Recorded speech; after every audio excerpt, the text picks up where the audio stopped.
le Cameroun est-il encore dirigé? Certains vous diront toujours oui, parce que Paul Biya est là. Il est toujours là. Mais d'autres vous diront non, parce que Paul Biya ne reste plus qu'une coquille vide d'un vieillard cacochimique qui a fait son temps, qui n'a plus d'énergie et qui cause désormais avec seulement les ancêtres ou les fantômes. Président fantomatique, l'homme qui était charismatique, pragmatique, aujourd'hui a tout juste un regard vitreux, laissant son épouse sautiller comme une libellule, danser partout et surtout nous montrer qu'elle est devenue la véritable patronne. Madame la Présidente,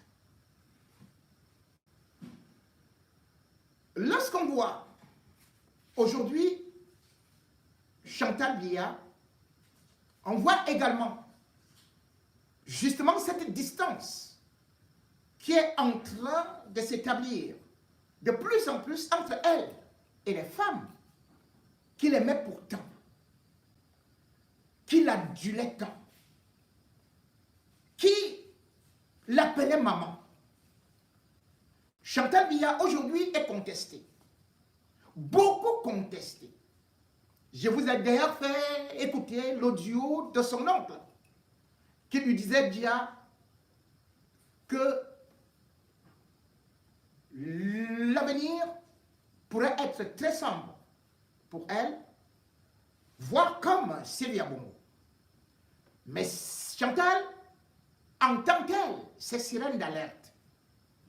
Non, sa perruque aidant, les talons lui donnant encore une grande taille, elle regarde tout le monde de haut, convaincue que plus haut qu'elle, il n'existe pas puisqu'elle est assise sur le trône à la place du président de la République. Chantal Biya, justement, est beaucoup critiquée aujourd'hui, même dans son propre camp. À l'époque, on disait que tous les étangs, Betty, les Boulous, supportaient Chantal Biya. Mais aujourd'hui, quand on voit ce qui est en train de se passer, ce sont les femmes qui prennent la parole pour demander même le soulèvement, pour critiquer le régime. Et ces femmes sont étambéties. Ce n'est donc plus la basse. Ce ne sont donc plus les Bamileke.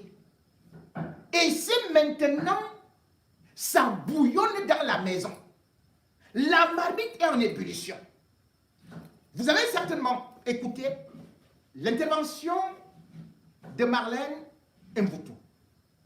Marlène Mvoutou a d'abord fait un post où elle fustigeait la première dame par rapport à son grand festival qu'elle a organisé pour la présentation des vœux au palais des Toudi. Et là, elle a invité toute la racaille et toutes sortes de femmes de bas étage. Marlène Mvoutou s'est offusquée et a écrit un post très bien huilé, gentil au départ, acidulé à la fin, mais sans jamais verser dans le langage ordurier populacier. Elle a d'ailleurs dit à Chantal Biya qui a une vie après la présidente de la République. Et elle qui a 53 ans ne pouvait que maintenant aller se reposer ou bien aider son mari à aller se reposer. On croyait que ça allait s'arrêter là. Et puis, Marlène Mvoutou est revenue parce que justement, derrière, il y a eu des contre-attaques. Et comme c'est une femme qui ne se laisse pas faire, elle a donc multiplié les sorties pour dire des vérités crûment toutes portes ouvertes à Chantal Biya. Je vais vous faire écouter l'audio que certainement vous avez aussi écouté de Marlène Embouto. C'est une vraie leçon, mais en même temps, c'est une femme qui dit ce que tout le monde pense. Elle le dit haut, bien, et elle explique. Surtout qu'après son intervention, elle a été exclue d'un mouvement qu'on appelle les franquistes pour des fallacieux prétextes. Dans cet audio, elle explique comment est-ce qu'elle est entrée dans ce mouvement et par la suite, elle donne alors une véritable raclée à Chantal Biya.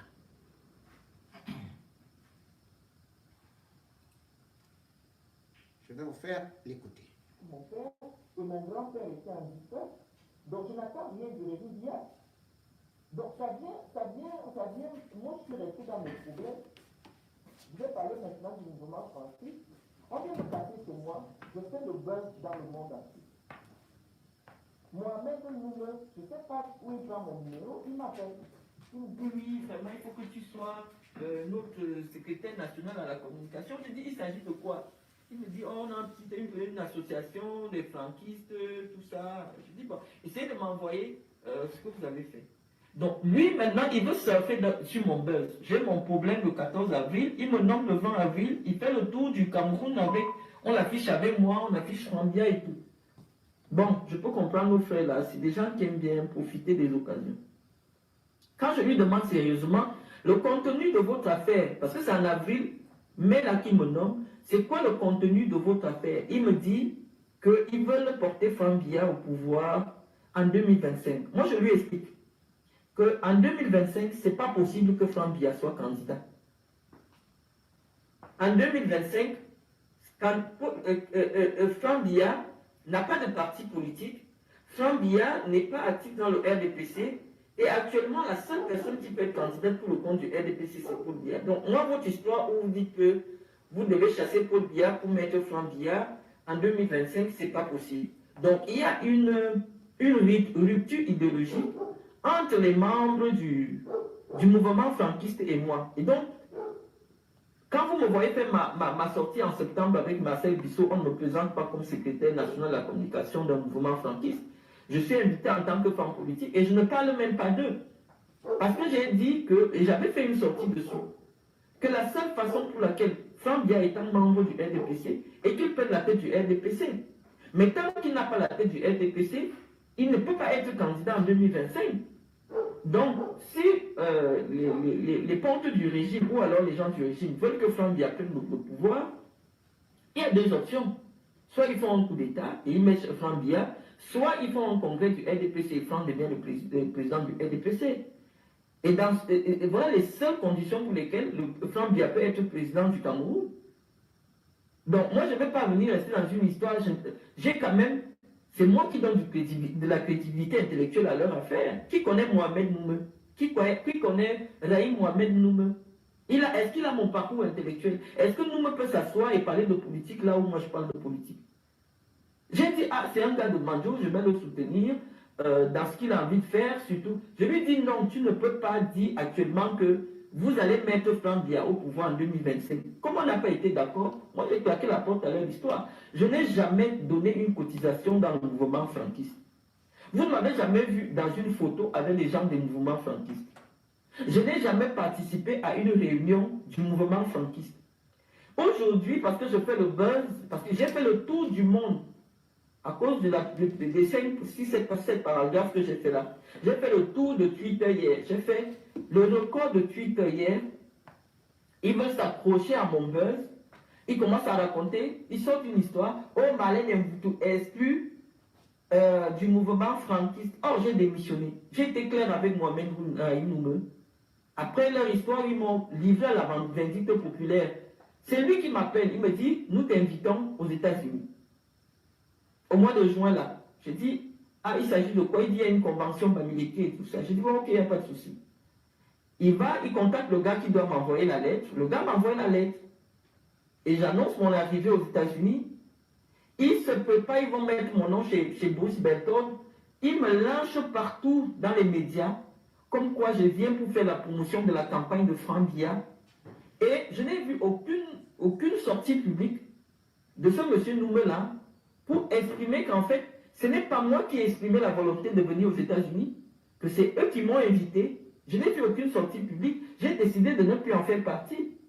Si je suis encore intervenu un seul jour dans leur histoire, il m'a appelé, je ne prenais plus le téléphone. Hier, j'ai vu qu'il voulait m'appeler, je l'ai bloqué.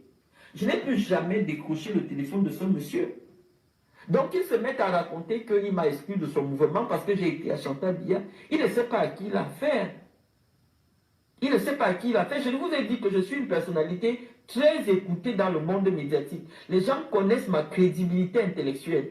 Je préfère souvent me taire, faire ma guignole sur ma page Facebook, monter ma nourriture, monter mes sacs. On sait que quand j'écris, quand c'est moi qui écris, ça va faire le tour du monde entier. Que Marlène a dit ceci. Parce que moi, je sais ce qu'il faut dire.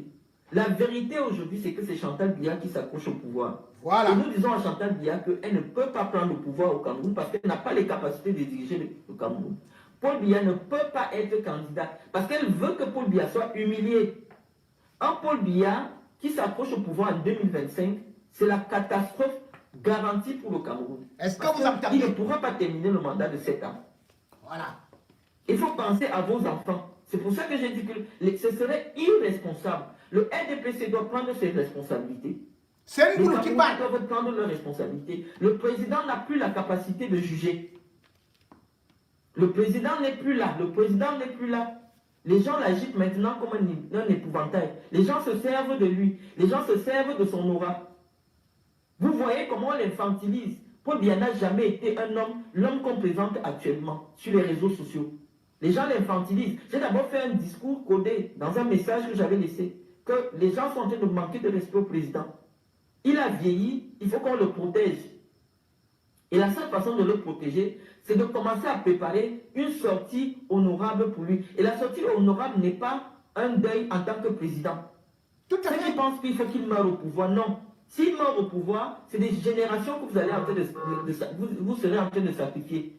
Parce que l'instabilité politique qui va s'installer au Cameroun, ce sera au moins pendant 15 ans. Parce que personne, il n'y aura pas de règles constitutionnelles de transition de pouvoir. Une élection après le deuil de Paul Biya n'est pas possible au Cameroun. Tout à fait. Donc, nous on le dit, nous sommes des intellectuels, même si vous dites que nous sommes des intellectuels, le Facebook des intellectuels, le machin, nous sommes des personnalités très écoutées, pas des gens qui ont de la jugeote. Donc quand Chantal Biya envoie une Guylaine Chapuis qui n'a pas le BEPC, moi je m'amuse souvent quand je veux répondre à leurs histoires en dessous de la ceinture, parce que je connais la virulence de mon propos quand il est intellectuel. Moi, je maîtrise la virulence de mon propos. Donc, quand je suis au Cameroun, je fais semblant là que c'est les clashs. Oh, tu n'as pas la chaussure. C'est parce que je veux divertir la galerie. C'est parce que je ne veux pas mettre ma vie en danger. Mais si maintenant, on dit qu'on va maintenant parler de manière intellectuelle, de manière politique, ce n'est pas Guylaine Chapuis ou les veuves joyeuses ou Aline Zomobem, non. Quand je parle, c'est difficile de me contredire. Quand je dis quelque chose, c'est difficile de me contredire. Donc, si quelqu'un veut me contredire, ce n'est pas pour envoyer Guylaine Chapuis vers moi. Je vais l'écraser. Ce n'est pas facile. Ce que je dis est ce qui est. Chantal Biya aime être première dame. On dit à Chantal Biya, il y a encore le temps, elle peut apprendre à faire quelque chose. Parce que de toute sa vie, la seule chose qu'elle a faite, elle a vendu au bar le Marseillais. Donc, ce n'est pas suffisant.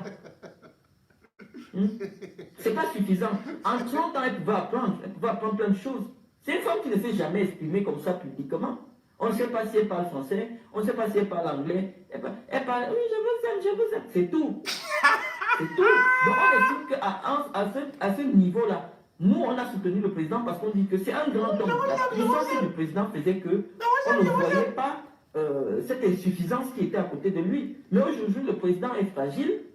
Le président est extrêmement fragile. Chantal Biya ne peut pas continuer à le pousser. Vous voyez même pour qu'il souffle une bougie, c'est elle qui lui demande de souffler la bougie. Hein? Le président n'est plus en possession de ses moyens. Le président n'est plus en possession de moyens, donc les gens seront libres de faire ce qu'ils veulent, mais ma responsabilité, d'autant plus que je suis interpellé, je suis combattu par les gens du système, c'est de dire ma part de vérité et de me retirer. Je ne vais pas forcer les gens à reconnaître ma lumière. Je ne veux pas forcer rester dans un endroit où les gens éteignent ma lumière. On ne reconnaît pas ma valeur. Dieu m'a donné la possibilité d'être sur un autre continent où j'ai du respect, où j'ai de la considération. Vous m'avez vu hier dans un mini-colloque des intellectuels du marketing. Je n'ai pas besoin d'être au Cameroun pour être reconnu. La vie aussi est faite ainsi. Si vous avez tous vos enfants sur un autre continent, votre mari, votre entreprise partout, vous n'avez au Cameroun, je n'ai rien à faire au Cameroun. Je n'ai rien à faire au Cameroun. Donc, que les gens s'imaginent que parce que j'ai besoin d'aller avoir une photo en train de saluer Chantal Biya, c'est pour ça. C'est-à-dire que tellement on a rendu les femmes stupides au Cameroun, il n'y a que les femmes qui portent la réflexion. Qu'est-ce que j'ai à foutre d'avoir une photo avec Chantal Biya? Chantal Biya, elle apporte quoi à qui? Donc, il faut un peu, à un moment donné, arrêter. Je vous ai dit ce que j'ai à vous dire. Vous en faites ce que vous voulez. Vous en faites ce que vous voulez. Et j'ai dit au bout que c'était le moment de vous préparer. On ne peut pas, on ne peut pas aller en prison en mettant tous ses frères en prison. Les bouts d'entendez. Et en laissant tous ses frères en prison, ils ont fait quoi? Qu'est-ce qu'ils ont fait? Tout l'argent que les proches de Chantal ont là, ils ont travaillé ça quand? Et vous êtes là comme des gens qu'on a zombifiés. Vous regardez. Le président devait régler un certain nombre de choses avant de partir. Il devait régler un certain nombre de choses. Le président est déjà parti. Le président n'est plus là. Maintenant, il reste seulement la COP physique là. Qu'on attend le jour que ça va se coucher, on va dire oui, allez enterrer. Mais le président est parti. Et vous ne voulez pas préparer, vous ne voulez pas quoi? Je ne sais pas ce que les Noirs ont envers la mort. La mort est une évidence. Et c'est pour ça que les gens ici se préparent. Ils mettent des tests solides et tout. Vous avez un président du Sénat de plus de 90 ans, un président de plus de 90 ans. Vous devez vous préparer à un moment donné. Mais ne mettez pas les gens dans l'embarras.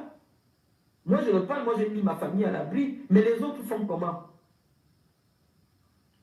Les autres font comment? Donc, quand vous venez me demander des réflexions intellectuelles, je vous ai dit que les intellectuels, dans un pays comme le Cameroun, c'est dangereux. Soit tu deviens comme les... comment on les appelle même? Tous ces intellectuels des plateaux télé des dimanches là, qui font des choses pour se faire remarquer, qui ne disent rien de bon. Mais si vous êtes un véritable intellectuel, vous allez dire qu'ils vont heurter le système parce que rien n'est normal au Cameroun. Et vous allez mettre votre vie en danger comme Martinez a mis la sienne en danger. Donc, soit c'était, vous nous laissez faire nos pom-pom d'heure sur Internet, soit quand on veut vraiment prendre notre casquette d'intellectuel, on va dire des choses qui vont vous heurter. Parce que malheureusement, la science impose une certaine rectitude. La science est très... La science, on ne négocie pas avec la science. On ne négocie pas.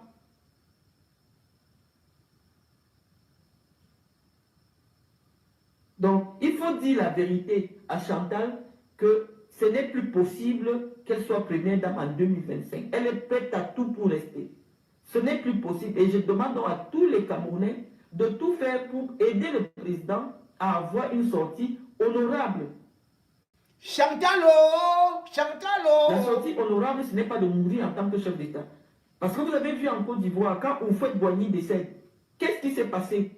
Houphouët-Boigny est décédé au pouvoir. Mais qu'est-ce qui s'est passé? Voilà. La Côte d'Ivoire a connu 10 ans de guerre. 10 ans de guerre parce que les différents héritiers du président Houphouët se sont battus pour avoir le pouvoir. Comme actuellement. En politique, on fait souvent ce qu'on appelle les études comparées. C'est-à-dire que le Cameroun actuellement est dans la position de la Côte d'Ivoire d'Houphouët-Boigny. Essayez un peu de regarder qu'est-ce qui s'est passé quand Houphouët-Boigny est décédé, après plus de 40 ans au pouvoir. Qu'est-ce qui s'est passé? C'est la situation à laquelle le Cameroun est en train de tendre maintenant. 40 ans d'un régime, ce n'est pas facile. Bon, mesdames, messieurs, ce n'est pas facile. Et pourtant, c'est facile de comprendre le discours de Marlène Imvoudou. Cette dame, on peut tout reprocher. Mais on ne va pas nier qu'elle sait parler, elle sait réfléchir. Et surtout, on ne va pas oublier quelque chose. Elle sait supporter. Je me souviens, je suis allé à son mariage et je voyais son père souffrir. Je voulais absolument qu'elle intervienne. Je voulais qu'elle dise des choses pour critiquer le régime. Elle m'avait dit, grand frère, il y a des choses qu'on ne fait pas lorsqu'on a été cheville ouvrière de régime. Mon père est en train de payer parce que c'est comme ça que le régime fonctionne. Aucune erreur. Voilà Mendozé qui a chanté des cantiques pour Paul Biya, pour Chantal Biya, qui a servi la maman de Paul Biya. Plus que Paul Biya, qui l'avait jusqu'à ses jambes, jusqu'à sa mort en 1997. Voilà Mendozé, l'homme qui a sacrifié sa vie en vendant sa vie. Et il pouvait être tué par l'opposition pendant les années de Braise. Parce qu'il avait dit la CRTV était un instrument de guerre que Paul Biya lui a donné entre ses mains et il devait utiliser ces armes-là. À chaque fois que le régime était en difficulté, c'était Mendozé, le père de cette dame qui vient de parler. Mais la Chantal Biya en question, c'est elle qui va mettre Mendozé en prison. Parce qu'on va vous parler de détournement. Mais en réalité, c'est quoi? C'est que Mendozé gérait la CRTV. Pour gérer la CRTV, c'est lui qui crée la CRTV. Il monte tout le projet. Et par la suite, quand Paul lui arrive, il préfère nommer son camarade de classe, Florent Etoga, au lieu de nommer son cousin, Gervais Mendozé.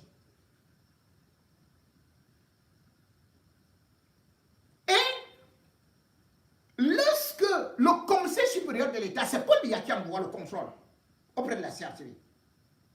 Le contrôle supérieur vient, ils disent que Gervais Mendozé a volé, détourné 2 milliards 600 millions. Ils disent, non seulement il doit rembourser ça, mais aussi il a une amende de 2 millions à rembourser, de 3 millions à rembourser. Et après on dit qu'il doit être banni de ses droits pendant 5 ans. Mendozé n'a rien dit. L'affaire dépasse 5 ans. Il continue à servir Paul Biya. Et voilà que la mère de Chantal Biya meurt. Rosette Mouchon. Mendozé se lève avec la voix du Cénacle, c'est-à-dire sa chorale. Arrive en Bomaka. Parce que Paul Biya avait décidé que sa belle-mère ne pouvait être enterrée qu'en Bomaka et non chez son mari. Mendozé arrive avec tous les membres de la voix du Cénacle. Il doit prester. Ce jour-là, je crois qu'il y avait 16 prêtres. Rien que pour la célébration de la messe de Requiem, il y avait 10 évêques. Il y avait 32 chapiteaux. Il s'installe dans l'un des chapiteaux. Parce qu'il doit jouer. Mais malheureusement, au moment où il doit jouer, Belling Boutou, qui ne l'aimait pas. Pourquoi? Parce que Belling Boutou, lui aussi, de la même contrée, avait eu cette rumeur que Mendozé voulait devenir directeur du cabinet civil à la présidence de la République. Belling Boutou. Cette rumeur avait été montée par Chantal et les gens du palais. Quand Mendoza veut aller jouer, Bellinga Boutarif en Bomaka, parce que Chantal lui avait confié l'organisation du deuil, il demande à Mendoza de tout débrancher. Mendoza, comme un tout petit, il est humilié, il débranche tout.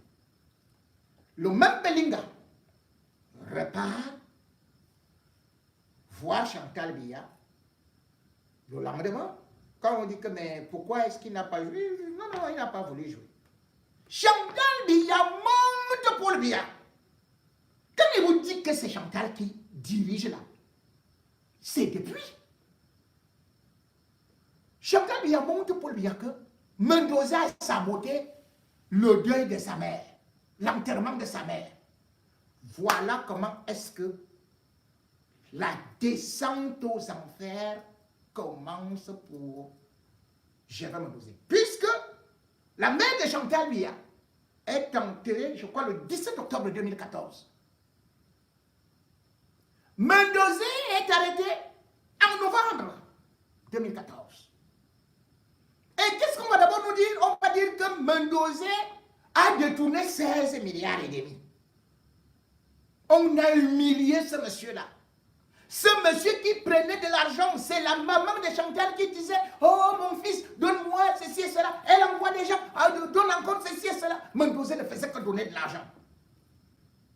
Chantal même envoyait des gens « Oh le père, envoie ceci, donne ceci ». Mendoza savait que c'est l'affaire de Paul Biya, donc lui donne aussi seulement. Voilà comment Mendoza s'est retrouvé à Kondengui, où il a été condamné en mars 2019 à 20 ans de prison au tribunal criminel spécial. Et là, on ne parle plus de milliards. On vous dit détournement de 205 millions de la redevance audiovisuelle. Vous vous rendez compte, quelqu'un qui a servi si longtemps, on dit qu'il a détourné 205 millions en coaction avec qui? Polycarpe Ababa. Je veux que vous reteniez les noms. Polycarpe Ababa. C'est un nom d'où? Toujours du dialogue. Chez Paul Biya. Mendoza, c'est son cousin. Et après, vous fabriquez une chose là, c'est Ndjere qui était le président du tribunal. Ce jour-là, d'ailleurs, la décision venait du palais. Ndjere dit que, et aussi 700 millions que Mendoza aurait détourné en envoyant ça en France, quelque part. Or, il va se retrouver que, selon les documents, les 205 millions, effectivement, n'ont pas été détournés par Ababa, mais bien au contraire, ont payé les salaires des temporaires des impôts. Puisque Ababa quittait les impôts pour devenir ministre, je crois, de l'économie et des finances. Les 700 millions qu'on disait que Mendoza avait envoyé ici en Europe, c'était du faux. Puisque cet argent-là, on n'a pas retrouvé ces banques-là, ni ces comptes-là. Mendoza tombe malade. Paul Biya a préféré envoyer n'importe qui pour les évacuations sanitaires. Le boulot, les écambétis, je veux que vous compreniez ça. Parce que comme vous dites toujours que oh, Anomorwana, Anofa Morwan, c'est notre type, même s'il fait comment, c'est notre type, c'est notre type. Paul Biya accorde les évacuations sanitaires à d'autres que vous insultez, hein, y compris Yves Michel Fousseau, qui est bel et bien américain, n'est-ce pas que Mendoza est mort où? Il est au quartier 14. Je connais ce que c'est que le quartier 14. Puis on l'a envoyé à l'hôpital, là, il est parti mourir. Un monsieur qui était costaud, ce n'était plus qu'un petit squelette. Biya était incapable d'envoyer son cousin se soigner. Incapable. Le père de Marlène Mvutu. Un type qui était chef de 3e degré. Je crois au Touakan. On l'a humilié, on a humilié. C'est du jamais vu. Regardez comment Mendoza est mort. Mais, le jour de l'illumination, nous sommes, je crois, le 24 novembre 2021.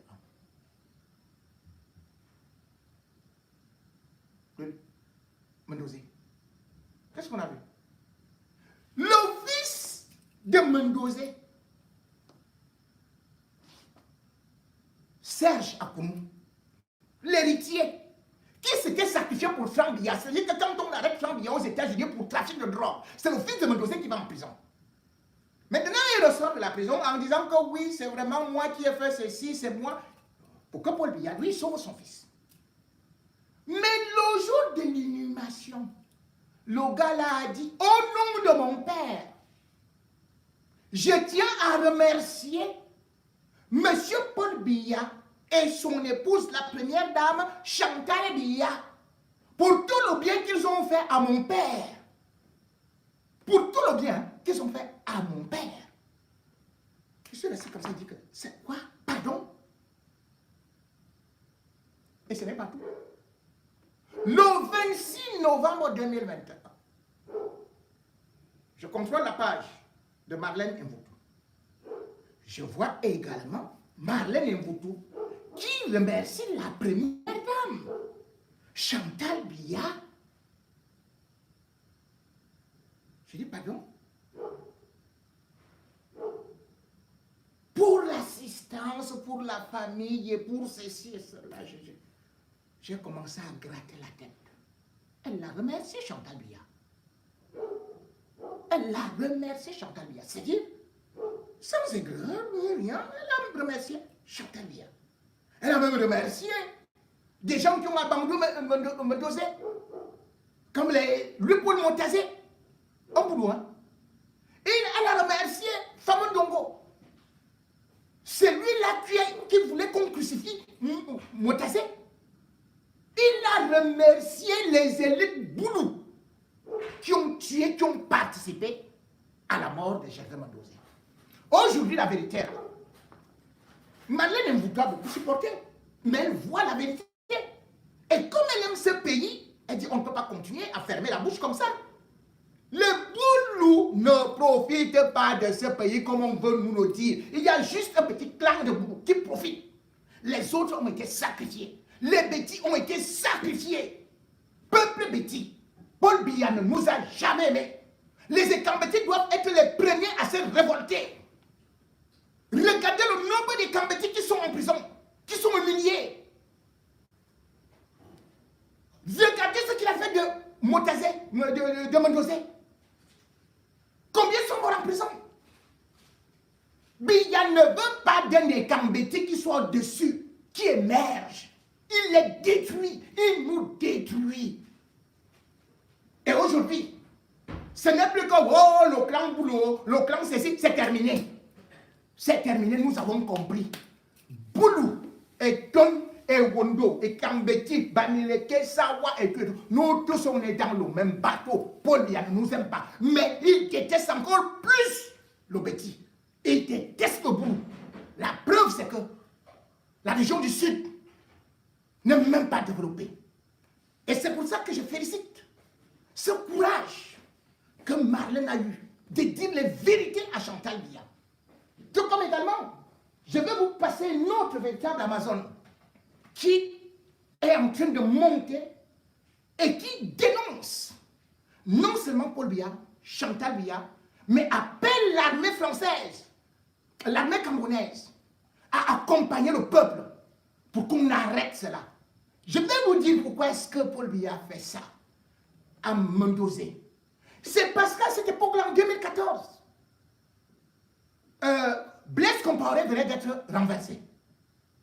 Il a vu que c'était en train de bouger un peu partout dans le pays. Et comme Chantal vient lui dire, Mendozé a manqué du respect, a saboté l'enterrement de ma mère, Paul Biya réfléchit également que, bon tiens, pour calmer le peuple, détournons-les, offrons-leur Mendozé comme l'agneau du sacrifice. C'est parce qu'on évitait, il voulait éviter ce qui s'est passé au Burkina Faso. Et comme Mendozé représentait un monument pour ce régime, une égérie, eh bien, on l'a donc sacrifié.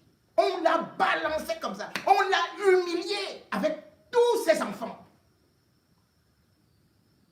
Aujourd'hui, le peuple Kambeti doit savoir que demain ou après-demain, on va se moquer de nous. Parce qu'on va nous dire que quand Paul Biya était là, vous étiez en train de le couvrir. Vous ne vouliez pas être du côté du peuple.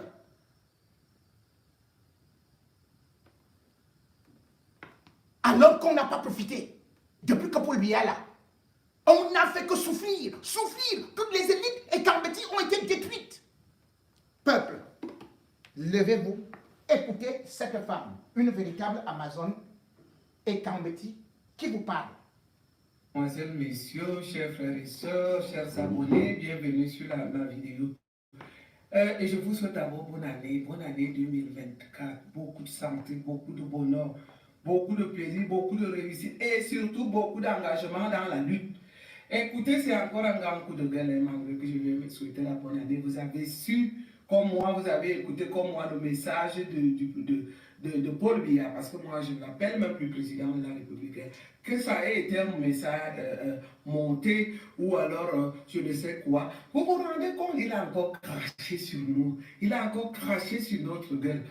Le même mépris. Vous vous rendez compte, en 41 ans, ce monsieur vient encore nous parler qu'on aura, que toutes les familles auront de l'eau. Il vient encore nous parler de la seule autoroute qui n'a jamais fonctionné, pendant que la Côte d'Ivoire, pendant que le Gabon, pendant que Oligui Nguema, qui est là seulement depuis 4 mois, nous prouve que les pays d'Afrique peuvent bien fonctionner. Je ne veux pas revenir sur tout ce que Oligui Nguema dit parce que ce n'est pas mon thème. Hein. Mon thème, c'est venir faire un coup de gueule. Et ce coup de gueule va surtout s'adresser aux Ekambeti. Le soulèvement va se faire avec tout le monde, même avec les Ekambeti. Vous vous rendez compte? Non seulement qu'il est venu pour nous cracher sur la tête, encore pour menacer les enseignants. Alors l'heure a sonné, hein? Je l'ai dit sur un de mes posts, d'autres ont repris la vidéo, l'heure a sonné pour le soulèvement. Et je vous dis que ce soulèvement va se faire avec tout le monde, aussi avec les bêtis, surtout avec les écans. Parce que vous ne pouvez pas vous imaginer que les enseignants sont menacés. Le carburant va augmenter, les impôts vont augmenter, ça veut dire que tout va augmenter, les vivres vont augmenter. Et les Camerounais vont vivre comment? Vous vous rendez compte? Ils veulent encore que nous, qu'on leur remplit les caisses avec l'argent qu'ils ont déjà détourné. Parce que c'est nous, toujours le contribuable. Chaque année, nous ne recevons que des mauvaises nouvelles. Pendant que d'autres pays émergent, chaque année, les Camerounais doivent subir que des mauvaises nouvelles. Et ce n'est pas tout, hein, parce que là, il vient nous annoncer ce qui nous attend, mais il y aura encore d'autres morts. D'autres catastrophes comme l'autre fois, comme à Douala avec les immeubles qui se sont effondrés. Il y aura encore des effondrements comme à Bankolo. Il y aura encore la guerre du Nord-Ouest et du Sud-Ouest que je continue à dénoncer ici. On a vu qu'il a fait un petit effort. Et je vais dire que le travail que nous faisons, que nous abattons, donne. Parce que sans ce travail, il aurait encore voulu jouer, trimballer l'affaire de Martinez jusqu'à 2000, jusqu'au moment où il va décider ses élections, on ne sait pas quand. Moi, je viens donc ici envoyer ce message ferme aux militaires camerounais. Nous n'en pouvons plus. Trop c'est trop. Nous sommes prêts, le peuple camerounais est prêt maintenant à se soulever. Voilà. Mais protégez-nous. Vous êtes là payé avec l'argent de nos impôts. C'est l'argent du contribuable qui fait de vous ce que vous êtes. Vous êtes des super. Oui, vous n'avez pas été capable de faire le coup d'État comme au Gabon. Hein, moi, je dis les choses comme elles sont. Mais au moins, protégez-nous. Laissez-nous nous soulever et protégez-nous. C'est la seule chose qu'on attend de vous. Parce que si on avait un seul colonel capable de se soucier du peuple, de la souffrance des Camerounais, celui-là aurait déjà décidé depuis longtemps à prendre sa responsabilité. C'est aussi le devoir des militaires que lorsqu'un pays ne fonctionne pas, qu'un chef militaire se lève pour mettre ce pays en ordre. Ce que vous, les militaires du Cameroun, vous êtes incapables de faire parce qu'on sait que vous êtes des hommes d'affaires, vous circulez avec des malais d'argent, vous construisez des immeubles, vous logez des petites, vous avez 10 voitures chacun, vous voyagez, vous êtes, au lieu de prendre vos responsabilités, vous êtes devenus des hommes d'affaires. Alors laissez-vous donc nous dire que l'heure est grave. Nous n'en pouvons plus. Moi, je vous ai toujours dit ici que je viens dire tout haut ce que les autres disent tout bas. Si nous avons le soutien des militaires, nous allons nous soulever. Et même sans, on vous le dit. D'ailleurs, vous ne nous donnez aucune chance, vous nous poussez à le faire. Et on va le faire. C'est le moment de le faire. Parce que ça ne peut plus durer. Avec tous ce qui sont venus nous annoncer là, que la vie va être chère. Avec les miettes qu'on a déjà, vous vous rendez compte avec le SMIC de 36 000. Mais ces gens sont en train de se foutre de la gueule de qui? Vous vous rendez compte? Beaucoup de familles vivent avec 36 000 francs. Et c'est avec tous ces 36 000 francs qu'on va devoir surmonter tout ce qu'on nous annonce là. Un pouvoir de quarantaine qui n'a pas eu d'eau ni courant.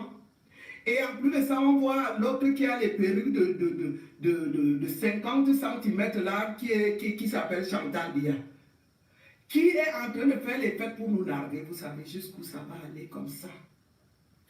Elle fait tout ça exprès hein, pour narguer et vous savez que tout ça c'est pour nous tester, pour voir.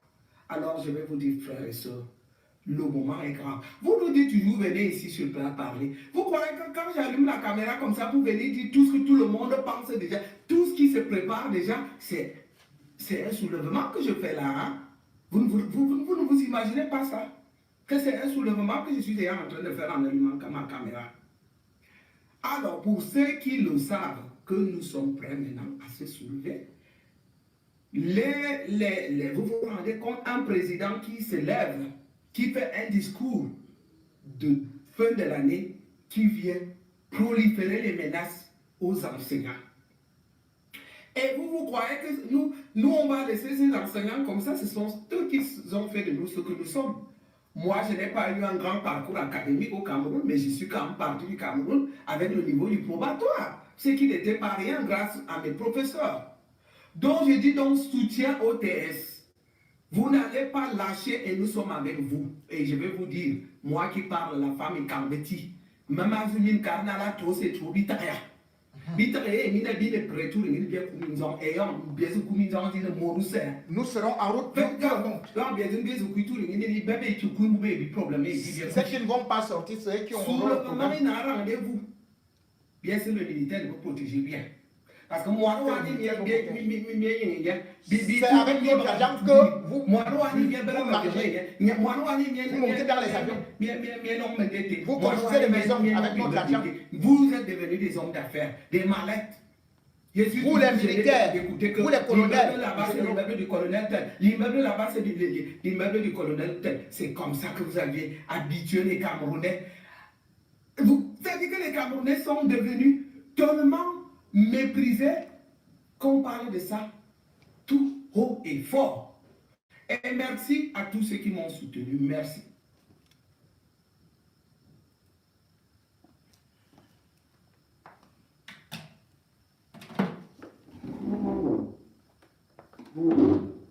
Les femmes en colère, les Amazones en colère. Il faut savoir que quand la femme, mère de l'humanité, se met en colère, c'est que les temps sont très graves. Et bien évidemment, très très graves, parce que non seulement le panier de la ménagère est désespérément vide, mais aussi celle qui pouvait être considérée comme la mère de la nation, la première dame, aujourd'hui, elle ne reflète que le rejet. Ce rejet commence toujours par des déclarations, par des dénonciations. Et puis quand ça vient dans le camp, dans la maison, ça ce sont les femmes Ekambeti qui parlent. Cela veut tout simplement dire que Chantal Biya, tu es fini. Si tu ne comprends pas cela, tu seras surprise. D'autres avant toi n'ont pas anticipé dans ne voyaient pas l'avenir se rétrécir, s'assombrir, les nuages s'amoncelaient au-dessus de leur tête. Et quand la tornade est arrivée, elles ont été emportées par des vagues de la disgrâce.